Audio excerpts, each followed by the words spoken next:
And a great sign appeared in heaven, a woman clothed with the sun, with the moon under her feet, and on her head a crown of 12 stars.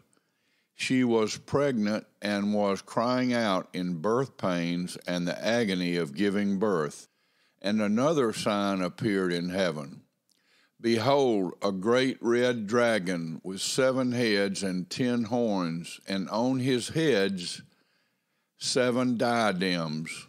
His tail swept down a third of the stars of heaven and cast them to the earth. And the dragon stood before the woman who was about to give birth, so that when she bore her child, he might devour it. She gave birth to a male child, one who is to rule all the nations with a rod of iron.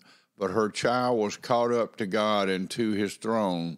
And the woman fled into the wilderness, where she has a place prepared by God, in which she is to be nourished for 1,260 days.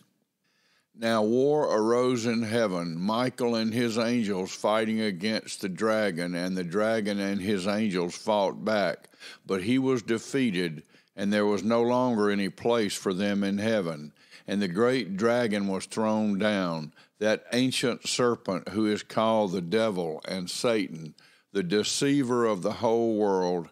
He was thrown down to the earth, and his angels were thrown down with him.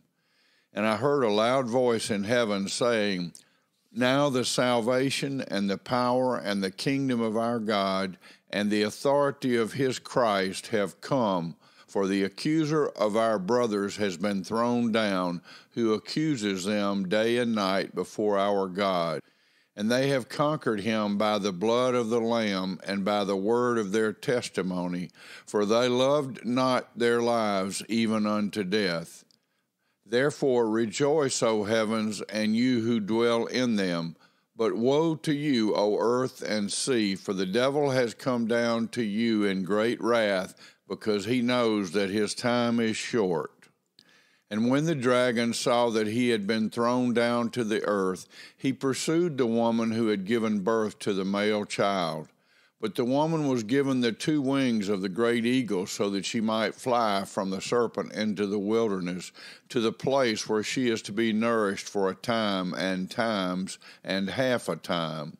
The serpent poured water like a river out of his mouth after the woman, to sweep her away with a flood. But the earth came to the help of the woman, and the earth opened its mouth and swallowed the river the dragon had poured forth from his mouth. Then the dragon became furious with the woman and went off to make war on the rest of her offspring, on those who keep the commandments of God and hold to the testimony of Jesus. And he stood on the sand of the sea.